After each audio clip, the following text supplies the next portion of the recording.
Welcome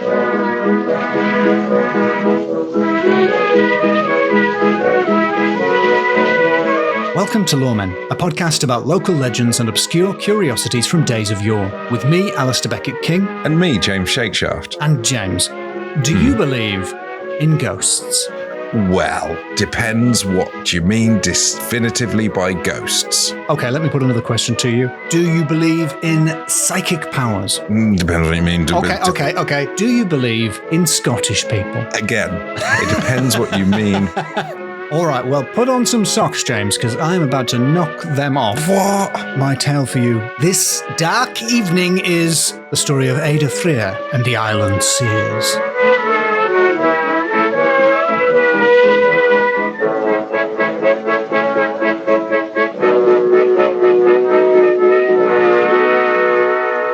Hello there, James Shakeshaft. Hello there, Alasdair King. Did you know I was in Hay-on-Wye the other week for the book festival there? Hay-on-Wye? Well, I'll tell you.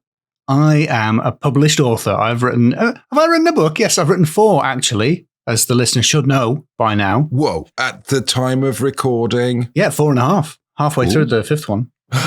But hey, I'm not here to plug my books. Well, you should be. That is what the irritating advert I recorded and you said that you would add in as an advert is for. Oh, that's going out, but probably... Great. Is that annoying people? I hope it's not. Sorry. And while I was in Hay-on-Wye, I picked up a book, popped into... Do you know how many bookshops they've got there? No. Neither do I. Dozens. They've got a bookshop for everything. There's an LGBTQ plus bookshop. There's a murder mystery one. There's like one for magic and Wicca and that sort of thing. They've got a bookshop for everything. Is that 2 different shops? Wicca.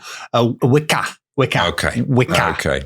Not like, because with the hay vibe, it's like, oh, you're getting very much into your dried grasses. Oh, it's very much a woven festival. Yeah. Is Wicca is woven? I believe it's reeds. Yeah, I think so. Some kind of grass, long grasses. Be a grass. Yeah. It's got to be a grass. It simply must be grass. It must be grass. I was looking around the ghosts and supernatural sections of the second-hand bookshops, and I picked up The Psychic Detectives by Colin Wilson. Colin Wilson? That name rings a bell. Well, he's quite a widely published author. He wrote about science and philosophy, wrote fiction, very successful writer, but he also had a serious interest in clairvoyancy and the paranormal. And he's a good writer, but essentially he tricked me into buying this book. What? Because it's more a history of like the Society for Psychical Research from start to finish, rather than what I hoped, which was psychics solving crimes. Yeah. You know, like real cases. And the problem is, because I thought Psychic Detectives, possible TV spin-off from Loremen, starring you and me.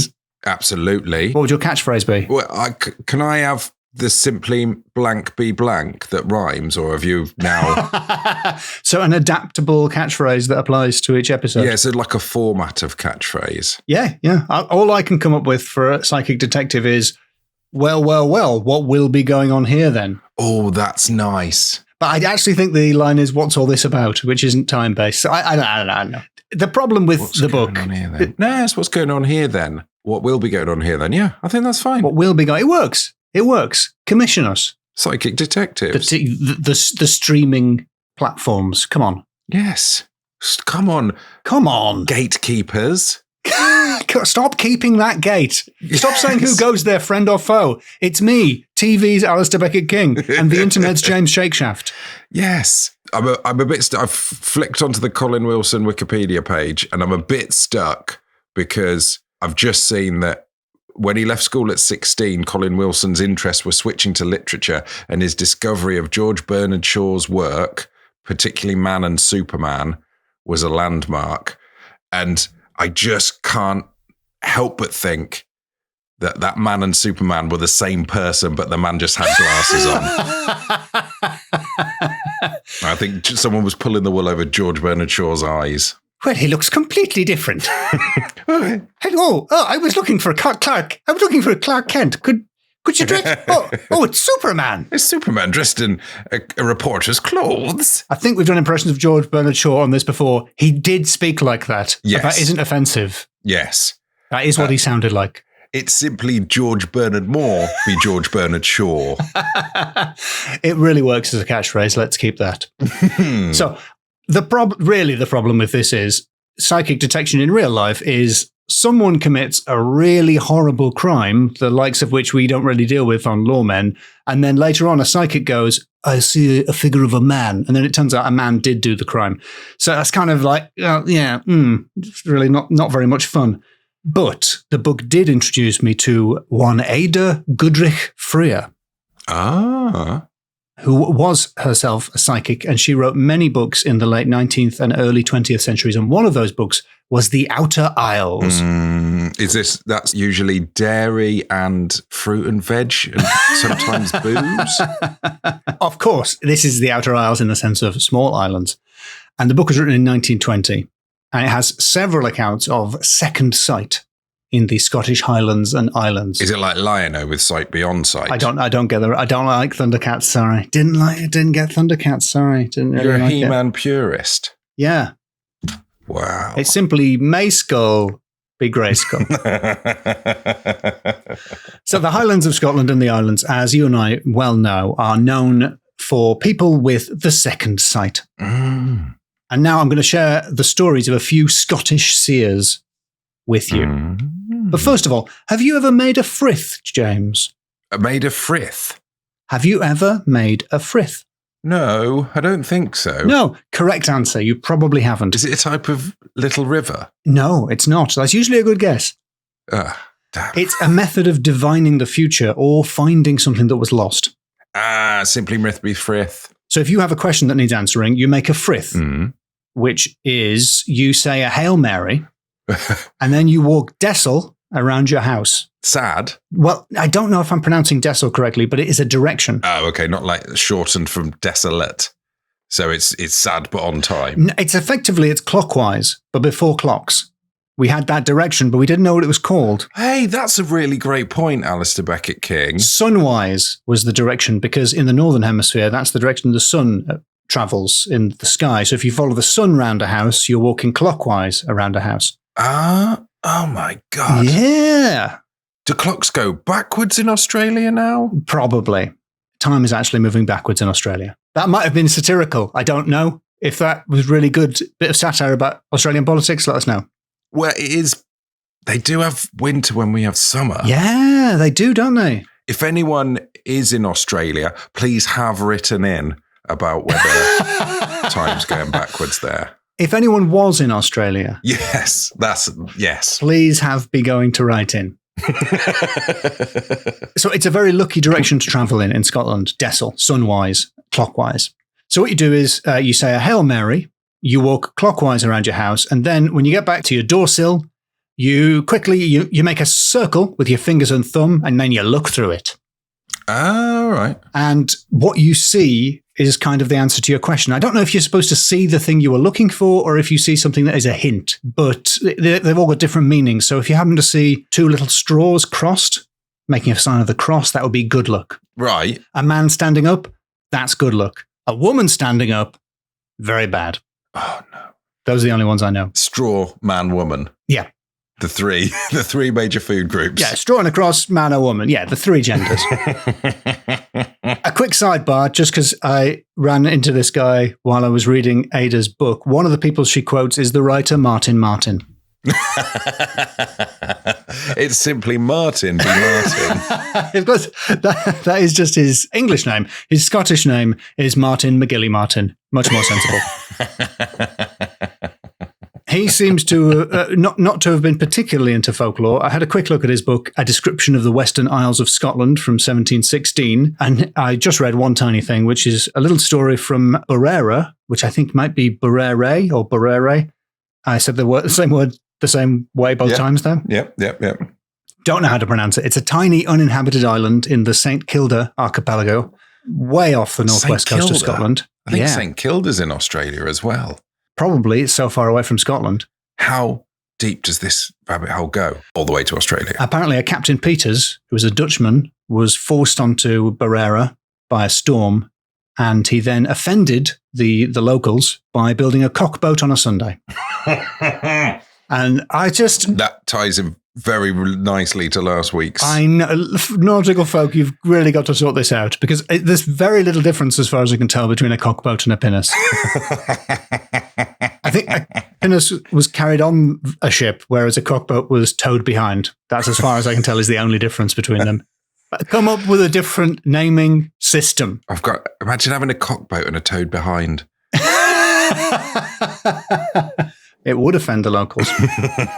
Another tale from Ada's book is that of the Bran Seer, Brahan. I think I'm pronouncing it okay. Mm-hmm. Please correct me if I'm wrong. Bran, it's a place in Scotland. And the Bran Seer was named Caniach Owerth. The problem is I'm just saying an impression of exactly what the woman on the Learn Gaelic website says. Yeah. Caniach Owerth. Caniach Owerth. I barely know her. Of course, as I'm sure you know, James, that is Gaelic for Dark Kenneth. Oh, no. Yeah, a gritty reboot of Kenneth. I think it's gone too far. Caniach Ower was Kenneth Mackenzie. In his 1878 book, The Prophecies of the Bran Seer, Alexander Mackenzie, possibly I don't think any relation. Wait a minute, just Mackenzie doesn't mean dark. That's just... No. Okay, just a coincidence, right? I think it means son of Kenzie. Yeah, makes sense. Oh, well, don't know how to pronounce it. Sorry, Gaelic speakers. It means dark. It seems that Dark Kenneth's mum, before he had his powers, was walking in a graveyard one night and she saw one of the graves was open and its inhabitant was walking abroad. And so what she did was she laid her staff over the mouth of the grave, knowing that this would prevent the spirit from returning. And after a short time, sure enough, the spirit did return. The image of a fair lady came drifting over the churchyard. Addressed her thus, "Lift thy distaff from off my grave and let me enter my dwelling of the dead." Caniach's mum says, "I will, but first you have to tell me how come you stayed out of your grave when all the other spirits are already safe back in the underground." And she explained that... All tucked up in grave. Exactly. They're all tucked up in grave.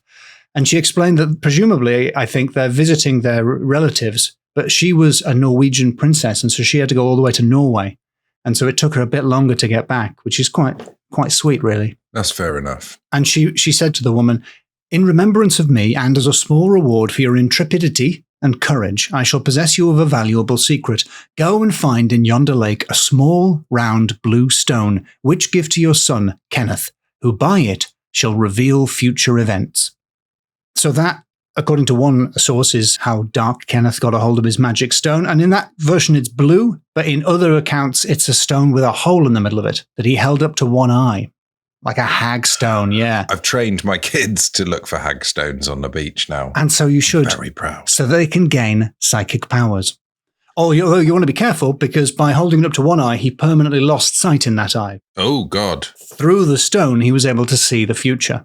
That would be an awkward conversation at school the next Monday. And actually, really, before you try and turn your kids into psychics, you want to hear what happened to Dark Kenneth. He made lots of prophecies, but he saw things a little bit too clearly. That, he was speaking the truth and he had to be silenced. Uh-oh.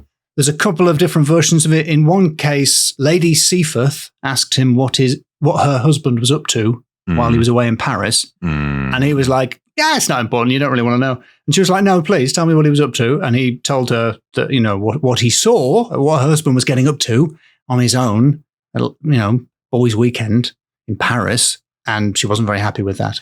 Another version of it has him revealing that he thought the guests at Lord Sleaford's party were more the children of footmen and grooms than the children of gentlemen. Oof. Either way, he was plunged into a barrel of hot tar for witchcraft. Oh, okay. I know. Yeah. We'll discourage the hags collecting then. People think they want the truth, but they actually don't. They want to put someone in hot tar. Speaking of barrel-related deaths, let me introduce you to Nan McVicker. Son of a vicar. Not just because that's a lovely name. He is also a Scottish seer. He was the first reformed minister of Inverary who preached under a rock, according to Ada, and who was famous for one big prophecy about a bloody battle that was going to take place alongside a dike that hadn't been built yet. It's really nasty stuff. I'll read it to you. Excuse me.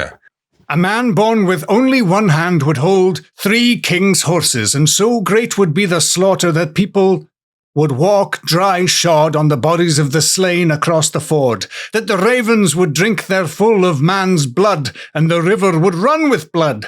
And after that day, one would travel in Argyllshire 40 miles without seeing chimney smoke or hearing a cock crow. Yeah, so pretty intense.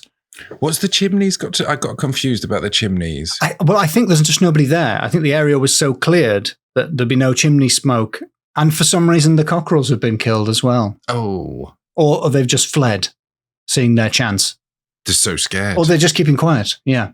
Lying low. Because presumably you'd set a cockerel like you set an alarm. Like you get the tail. Yeah, exactly. There's nobody to get up. So there's no point crowing. No. I tried to find out if this actually came true. And I looked at Archibald Campbell's Records of Argyll from 1885. And as far as I can tell, the dyke that the prophecy was about didn't exist. But it did get built later.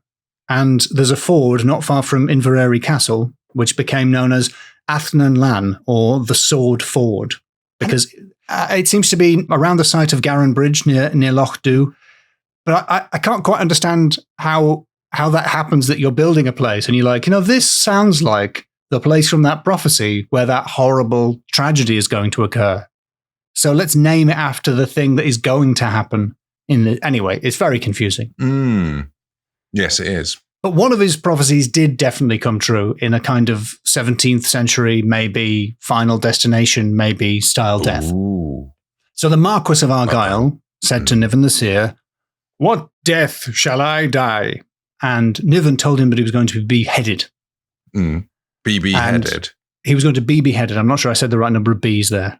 He was going to be beheaded. He was going to be headed. Yeah, we add an extra head. That either means they pop an extra one on top. It's too many. Or just nut him. Just nut him to death. It simply med behead. Be med? Behead. It doesn't make any sense. So he said he was going to be beheaded. The Marquis didn't like that at all. He said, "What death shall you yourself die?" And Niven said, "I shall be drowned, my lord." The Marquis got an idea, which is a twist on a famous, familiar folktale story where people know they're going to drown and try not to drown. Yeah. Marquis seems to have thought if he could prevent Niven from drowning, somehow he wouldn't be beheaded. Oh. Yeah, that's logical. Because if one of the prophecies doesn't come true, then the other one can't. All maybe. Prophecies are rendered void. Yeah. Exactly. So he packed Niven off to a tower with a gillie or servant to keep an eye on him at all times. One night the drum beat an alarm of fire, and the servant ran to see what was the matter. As he did not return soon, the parson attempted to go out and fell from an outside stair into a hogshead for catching rainwater. When his gillie returned, he found the parson feet uppermost in the butt and quite dead. I think we just need to translate a little Feet bit. uppermost in the butt? First of all, he fell into a hogshead. Which is a barrel. That's a specific barrel size. It's a size of barrel. And a butt, in this sense, I'm assuming. It's the same thing. Yeah. For a butt, unless that is what happens when you're headed. You get feet uppermost in the butt. You end up feet uppermost in the butt, yeah. He fell headfirst into a barrel and he drowned in the barrel. And then his servant came and found his feet sticking out and was like, "This is the one thing we didn't want to happen." So from Nan McVicker to Miss X. Ooh. Who is none other than Ada Goodrich Freer, who wrote the book The Outer Isles. Yes, booze. She was Jelly. something of a seer herself. Oh, like in Spider-Man. Yeah, exactly. Nice. So she came from a noble Highland family, and you know as well as I do, James, that people in the Highlands are often gifted with the second sight. Sight beyond sight. Exactly. In the 1880s, around the age of 17, Ada met Frederick Myers, who was one of the top guys at the Society of Psychical Research. Okay, I said that wrong. There were too many sirs in that. I David Bowie did. Reverse the Society of Psychical Research. I Harry H. Corbeted that. At the age of 17, Ada met Frederick Myers, who was one of the top men at the Society for Psychical Research. Oh, yes. Who were, well, okay, I say top men. I don't mean that as an endorsement of him. He's not a particularly likable character. He was very attracted to young Ada and her clairvoyant powers and other things about her as well. And they probably began a relationship even though he was married. He was basically a serial philanderer. Nobody really likes this guy. But Ada went on to write for the SPR's Proceedings, which was their regular publication, under the name Miss X. Your what? Miss X. Yeah, what? Anyway, sorry. It doesn't really work. And she talks about the various demonstrations she'd made of her psychic abilities. I'm reading from Colin Wilson's book now. Mm. She claimed that she had been able to obtain, by looking into a crystal, an address she had destroyed and located a lost key and a missing medical prescription. Everyone at the society agreed that such an attractive and refined young lady must be trustworthy. Oh. So she became a regular correspondent with the SPR, was involved in quite a big scandal. So up in Perthshire, there was a place called Ballachin House. Yeah, like if you were in trouble with an Irishman. If you were telling off a house. You could give that house a Ballachin. if George Bernard Shaw was annoyed about a house. So a Mr. Joseph Heaven was staying there. He was renting it. Collection of names, by the way, preempting the names. Well, I think for some reason, this is not his given name. His given name was Cielo. He was Spanish, which means heaven, but for some reason it's been translated into English. Joseph Heaven, the Heavens, he and his family were staying there. His wife and daughter were terrified by, would you like to guess? Heavens above? If only it were that good. It's mysterious bangings. Oi. The same thing that happens at every haunting. Yeah. Okay. So we got a house with quite bad plumbing and a mysterious ghost of some kind. Either way, Joseph Heaven wasn't particularly afraid, but his wife, Senora Heaven, presumably, insisted on leaving. Mm-hmm. And word reached the SPR that there was a new ghost in town. And they set up an investigation into the haunting, masterminded by Ada. Eventually, in 1899, she was going to publish a book called The Alleged Haunting of Ballachin House. Although it's to keep it anonymous, they'd blanked out the B, so it's just B dash. Oh, looks like a swear. Yeah. It's like it's the alleged haunting of bloody house. So the SBR went about this in a very clandestine way. Mm. Lord Bute paid for the investigation, and one Colonel Le Mesurier Taylor rented the house, saying that he wanted to take it for grouse shooting. Yeah. They're like, well, it's been very naughty. I realize that I've made it sound like the house is coming along with him as he goes shooting. I didn't mean that. We've told it. It's been naughty, but we've told it off. So it can probably If you don't start behaving yourself, there'll be no grouse shooting. And then the SBR moved in and started their investigations. And there are many conflicting accounts from the people who stayed there. Ada seemed to find a lot of evidence of ghosts. Others didn't find that much evidence. The butler's account is perhaps the most impressive. Would you like me to read it to you in full? Yes, please. Yes. In case any casting agents are listening. In the character of a butler. I was going to do English. What would you like? Where would you like the butler to be from? I think an English butler sounds right, doesn't it? He describes the sensation that came over him before a ghost made a sound. When watching, I always experienced a peculiar sensation a few minutes before hearing any noise. I can only describe it as like suddenly entering an ice house and a feeling that someone was present and about to speak to me. So after one night of chasing noises with the gentleman and trying to work out if they came from the water pipes, he turned in. I then retired to my bed, but not to sleep, for I had not been in bed 3 minutes before I experienced the sensation as before. But instead of being followed by knocking, my bedclothes were lifted up and let fall again, first at the foot of my bed, but gradually coming towards my head. I held the clothes around my neck with my hands, but they were gently lifted in spite of my efforts to hold them. I then reached around me with my hand, but could feel nothing. This was immediately followed by my being fanned, as though some bird was flying around my head, and I could distinctly hear and feel something breathing on me. I then tried to reach some matches that were on a chair by my bedside, but my hand was held back, as if by some invisible power. Then the thing seemed to retire to the foot of my bed. Then I suddenly found the foot of my bed lifted up and carried around towards the window for about 3 or 4 feet, replaced to its former position. All this did not take, I should think, more than 2 or 3 minutes, although at the time it seemed hours to me. Just then the clock struck 4, and being tired out with my long nights watching, I fell asleep. At that point, he fell asleep. At that point, it's what would happen, I think, after the most terrifying supernatural experience of your life. You would just immediately fall asleep without even getting out of bed. Absolute definite proof of ghosts and potentially an afterlife. Yep, let's wrap the podcast up right here.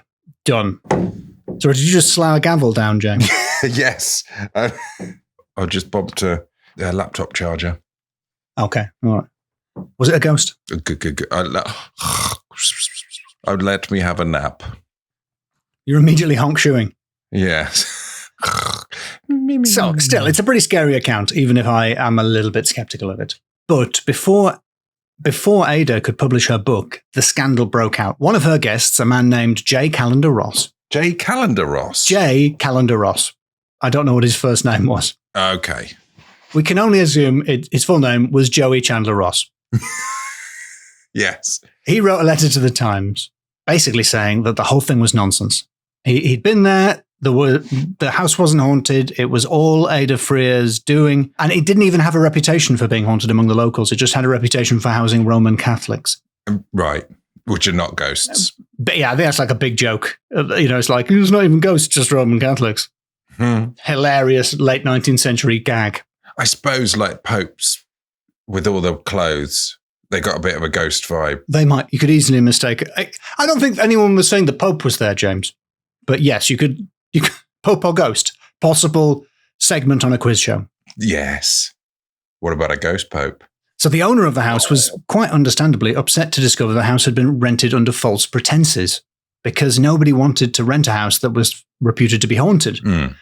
And now everyone had heard it because it was in the Times and there was a big back and forth. So people were writing in saying, no, it is haunted. And people were writing in saying, no, it isn't haunted. And that account from the butler, it was one of the letters sent into the Times.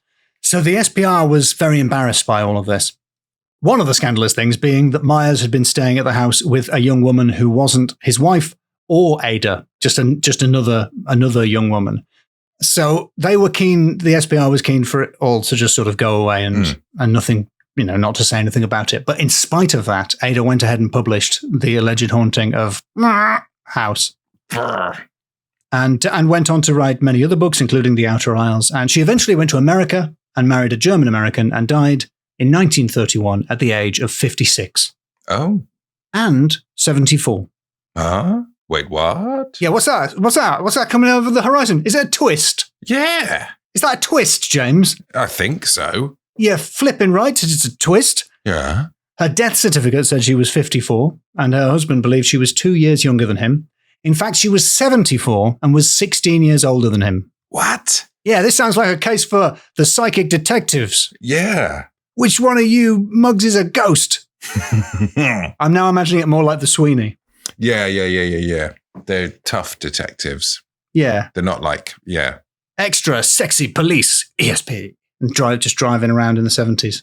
They'll rough up a ghost. They've probably got a network of grass ghosts. Yeah. So what? Wait, what? Almost everything the world knew about Ada Goodrich Freer was a lie. She wasn't born in 1870. She was born in 1857. So she was about 30 when she met Myers the first time. Okay, that makes that relationship slightly less problematic. Which makes his horrible behavior more age appropriate. Yeah, but still. He didn't know. Yeah, it's still bad. It's still bad. He was aiming for inappropriate. Fortunately, it turned out to be slightly less bad than it sounded, but he didn't do anything to set that up. Her name wasn't Ada Goodrich Freer. It was just Ada Freer. She added the Goodrich. And she wasn't descended from Highland Nobs. She was the daughter of a vet from Leicestershire. Oh. The accounts of her clairvoyance were all just sort of self-reported, so she could easily have faked them. In the houses, she always seemed to be wherever the ghosts were, making noises. Sometimes she'd go to bed with the same area of the house as other people, and they'd come down for breakfast saying they'd heard nothing. And she'd say, oh, it was noises all night. Well, that's quite a spooky thing, isn't it? If one person heard the noises and then... Very spooky that the ghosts could only be heard in her room, yeah. And there were reports that she faked a table tipping and got caught. How could she react to that, though? I mean, what could you do to show your displeasure at faking a table tipping? You got to put it back up again in order to flip the table, presumably. But she was the faker, so it would be it would have been one of the people being the fakies who would have been upset and would have flipped the table. Then she would have been annoyed at being, people accusing her. So she'd have to put the table back up and then flip that again.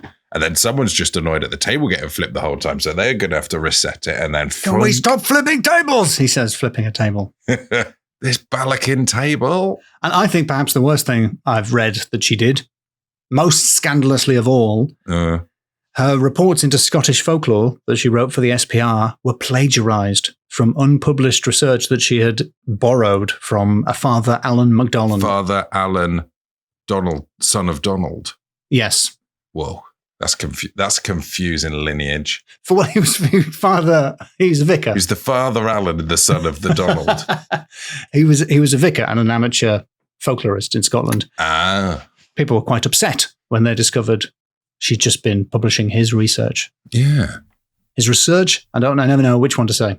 I don't know. No, me neither. I don't mind fooling the weirdos at the SPR, but I do think stealing an old vicar's work. No. We've gone too far, Ada. Son of a vicar. The folklorist Alexander Carmichael wrote in 1901, "We hear from various sources that Miss Freer is not genuine, and some call her a clever imposter. I never got my wife to believe in her. In London, it is said that one society after another, and one man after another, have thrown her off." Yeah, a bit of turn of the century sexism there at the end. Yeah. Bad enough that she fooled everyone, but she did it in a very woman fashion. So an interesting character. She got away with it. Yeah. Yeah. Till a death certificate. Yeah. Yeah. She fooled them. So that's the story of Ada Freer and the Island Seers. James, would you like to score Ada Freer and the Scottish Seers? Or the Island Seers? I forgot what I called it. Do you want to score it? Ada Freer and the Island Seers. Yes, please. Are you ready for the scores, James? Absolutely. My first category is supernatural. Now, nobody said the butler was lying. Nobody said that. Nobody said that. Was it Ada Freer in an elaborate butler outfit? I do. Honestly, I think it probably was. I've no evidence for that. But we don't have a name for that butler. And I think that might not be real. But my official position for the purposes of the podcast is that it is real. Ghost exists. 5 out of 5. Well, you can't get 5 out of 5 for one. A ghost doing kids, no kids. But that's not the only supernatural instance. We've got making a frith. Frithing. I did like the frithing. Yeah, you like a frith? And that guy knew that he was going to get drowned, get 2 legs up the butt or whatever. I think that's what it said, yeah. Yeah, he predicted his own death. The Brian Seer, there was a ghost in that story. And a magic stone. Yeah, so I think it is actually a 3. Oh, okay. All right. But Ada Freer did do quite a lot to subtract ghostly credibility. My second category for you is names. Yes. May I remind you of Martin Martin? Yes, thank you very much. Who only appeared in the episode because his name was Martin Martin. Martin Martin and Niven McVicker. Niven McVicker. That was such a good one. Dark Kenneth. Dark Kenneth. And Balakin House. And Mr. Joseph Heaven. Mr. Joseph. And if they lived in a flat and you lived underneath them, you would get to say heavens above all the time. And they did move out of that house, so they might have moved into an upper flat. So that could have happened. And stomped about a bit. Yeah, there were so many. Ada Freer and the Island Seers. Great name. And Ada if Freer I say so myself. and the Island Seers. You can hear George Bernard Shaw doing an impression of Jules Holland. Was that George Bernard Shaw's Hootenanny? Yeah. We film it in June. They filmed them all in the 19th century and just guessed what was going to happen. No, George Bernard Shaw lived into the 20th century. Sorry, I'm sure he did. Sorry, listener. Yeah, because he's recorded quite accurately. Obviously, some people were recorded before the 20th century. Yeah, film was invented in the late 19th century. And audio recordings too. Before that, yeah. But I think they just didn't have any bass. I think they didn't have the ability to record bass. That's why everyone sounds thin and reedy. Yeah, that is why you can't dance to any recordings of George Bernard Shaw. It's just drum, George. It's just drumming. But that has confused me. But I still think it's 5 out of 5. It absolutely has to be. That's great. And I'm thinking of pitching a musical genre which will be DGBS. I would like to hear a remix of recordings of George Bernard Shaw as the drop on drum and bass tracks, please. I don't have the technical skills to do that. No. And I'm not going to ask AI. My next category, the Miss X-Files. Ooh, you're what? Saying it aloud sounds a lot saucier than my intentions. Mm. Well, Ada's name was Miss X, and we're working through her body of work, the Miss X-Files. Hey. But I didn't mean it to sound so saucy. But also, the Psychic Detectives, that's a bit like X-Files. You and me, we're quite like the X-Files from X-Files. Well, I'm going to have to give it a massive score because I wanted to get commissioned. Yeah. Yeah, you've really got to let people know that there's an audience there saying, we want Shake Shaft and ABK solving supernatural mysteries nightly. Gatekeepers? You gatekeepers! Open those gates now. Maybe just open the smaller gate within the larger gate. Or even just slide back the little shutter in that gate and stick your face right into it so that we can talk directly to you. Yeah, come on. Come on, gatekeeper. 5 out of 5, absolutely. For the Miss X-Files, thank you. And my final category, The Dark Ken Rises. What a prophetic, superhero-y episode it has been, James. We've got so many prophecies. Yes. We've got violence, bloody violence. We've got Man bloody and Superman. We did have Man and Superman. Man with glasses and then later Superman. Yeah, by George Bernard Shaw. Definitely two different people. And the Thundercats, I think, whoever they are. There were the Thundercats in there with Sight Beyond Sight. Wow, yeah, that's all come together. Because, Niven, Martin, they sound like Batman villains. Yeah, alliterative. Yeah. Do I mean alliterative? Yeah, their names are the same initial. Yeah. Martin. He could be a Marvel character. Yes. And I think George Bernard Shaw could have played Bane as well. What a lovely voice. What a lovely voice. I'm Gotham's Reckoning. I don't know if I'm more afraid of offending Tom Hardy or George Bernard Shaw fans. I do think Tom Hardy might be slightly better in a fight than George Bernard Shaw. Or George Bernard Shaw fans. Mm. Yeah. What if Tom Hardy is a George Bernard Shaw fan? Would that make him more annoyed or less? I hope he would just be flattered by the comparison. It's got to be 5 out of Another 5 for the Dark Ken Rises. Dark Ken Rises. I think also every episode of the Psychic Detectives would end with the us catching the ghost and it going, "You'll never take me alive." Yeah, because it's a ghost, but you've forgotten about maybe we would probably be getting coffee and would just have a little chuckle about that. Yeah, you're right. I guess the ghost was right. We didn't take him alive. It's very hard to freeze frame in a podcast. Sounds like your phone's died. But just please understand that James and I were clinking mugs of coffee together and freeze framing there. Yeah, I did it again. I froze frame again.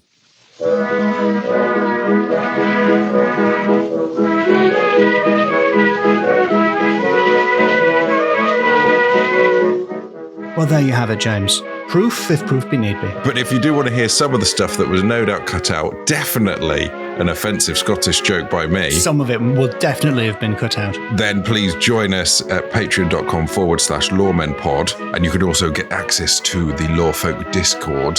And you can meet other like-minded lawfolk. And thank you very much to Joe for editing this episode. And thank you very much to all the people that actually already do support us on patreon.com/LoremenPod. If you like hearing me doing funny voices, I have books and audiobooks. If you like this podcast to a point, and that point is when I start speaking, you will love Alasdair's audiobook.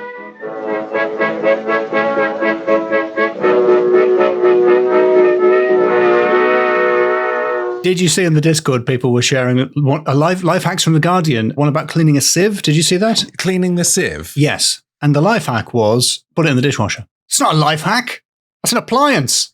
It was basically put it in the dishwasher or just clean it. Just wash it carefully with water and a brush. It's like, what do you think I was doing? I don't have a dishwasher. So what do you think I just rubbed it on a dog's face? What do you think I was doing? Have you thought about washing your sieve? Yes, that is how I was trying to wash it until I read this life hack with great expectations. I was very disappointed with all of those articles and Charles Dickens' book, Great Expectations.